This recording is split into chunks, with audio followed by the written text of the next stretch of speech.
Quincy!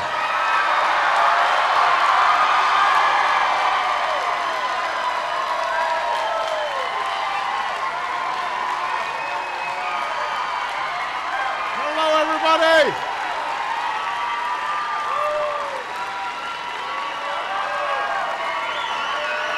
It's good to be home.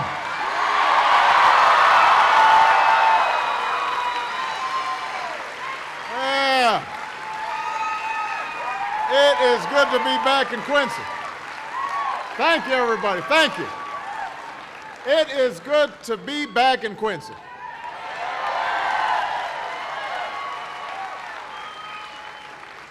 We've got some special guests here I want to acknowledge. The outstanding governor of the great state of Illinois, Patrick Quinn, is here. Yes, Patrick.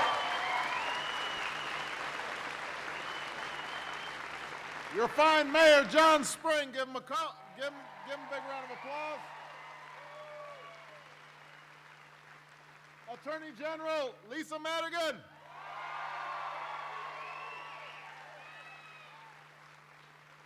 Treasurer and soon-to-be Senator Alexei Giannoulis.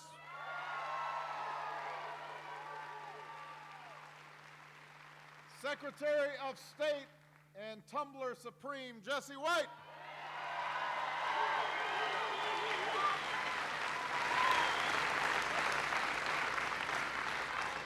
So I miss you guys.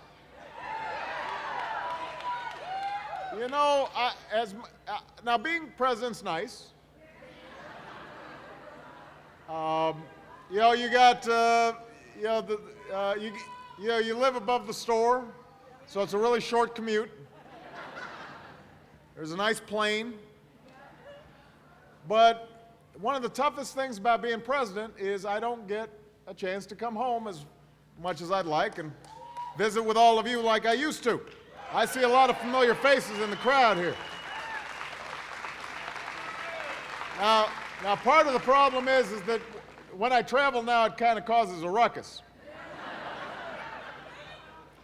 I do remember, though, the last time I was here, I think it was in this building that we were filling up sandbags, weren't we?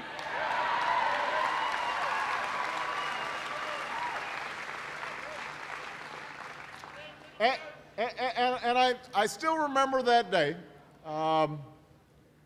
because it was a picture of what America's about.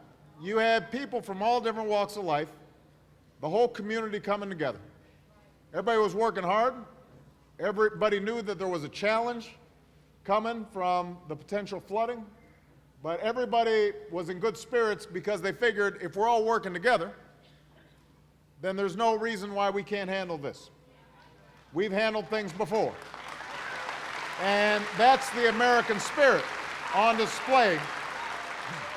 And that's the spirit of Quincy and the spirit of Illinois. So it's just good to be reminded of that and to come back and spend some time with y'all. We spent a couple of days in Iowa and Missouri, and now back here, Yay, Missouri. How about Iowa? We got some Iowans here? We got a few Iowans, but we are in Illinois.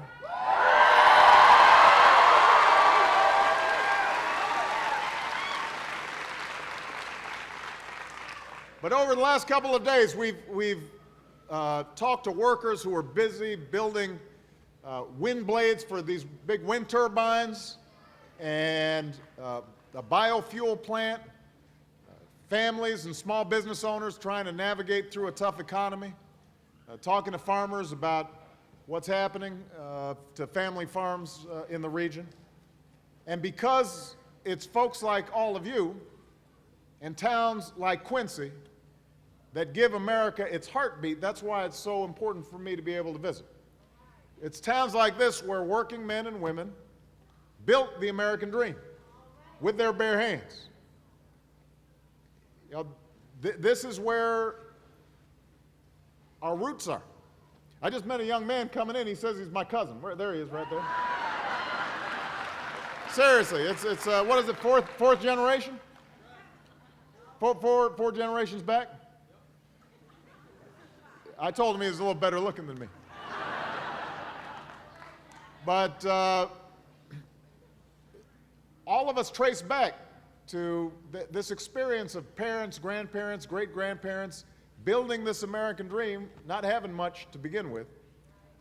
And that dream is shared by every Illinoisan and every American. The chance to make a good living, to raise a healthy and secure family, and most of all, to give our kids opportunities that we didn't have ourselves.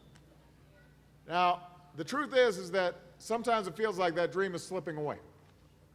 Times are tough in Quincy. Times are tough all across America. We've gone through the worst economy since the Great Depression. And even though our economy is growing again, even though our markets are climbing again, and our businesses are finally beginning to create jobs again, there are a lot of folks who still aren't feeling that recovery in their own lives. And I've heard their stories across the country. I've read it in the letters that I get each night. And a lot of them are worried about whether or not they're going to be able to sustain their dream for a better life. And many felt that way even before this most recent crisis, even before the economic storm of the past 2 years. Folks were living up to their responsibilities as best they could, working hard, looking after their families, giving back to their communities, but they kept on finding themselves getting hurt in this economy in ways they didn't expect. And part of it was because Washington and Wall Street weren't living up to their responsibilities. Now,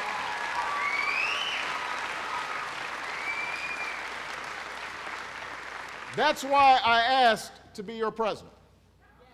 That's why so many of you joined the campaign.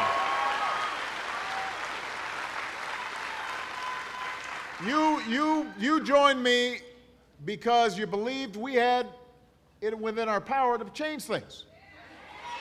You figured we could solve the problems that have been holding us back year after year after year and focus on working Americans again. You believed we could keep the American dream alive in our time and for all time. And so that's what I want to talk to you about today. When I took office, we were in the midst of this historic financial crisis brought on by reckless and irresponsible speculation on Wall Street. That in turn had led to a recession that hammered Main Street across America. And you saw lost jobs and lost homes and lost businesses and downscaled dreams. The first thing we had to do then was to mount an aggressive response to make sure that this terrible recession didn't turn into another Great Depression. And let's face it, that required some tough steps to stabilize the financial sector, and some of those steps weren't popular. I knew they weren't popular. I've got pollsters. They told me, boy, that's really going to be unpopular. But we made those decisions anyway because the well-being of millions of Americans depended on it. Even if they didn't poll well, they were the right thing to do. It was the only thing we could do to take those steps.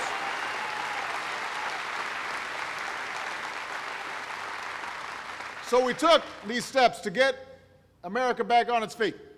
We aimed tax relief right at the middle class, the cornerstone of the American dream. We made sure that we cut taxes for 95% of working families. Put money in their pockets because they were experiencing hard times, fewer hours, or somebody in the family being laid off, making sure that they could still buy groceries and pay the bills to keep the economy afloat. We cut taxes for small businesses. We cut taxes for first-time home buyers. We cut taxes for students and parents paying for college.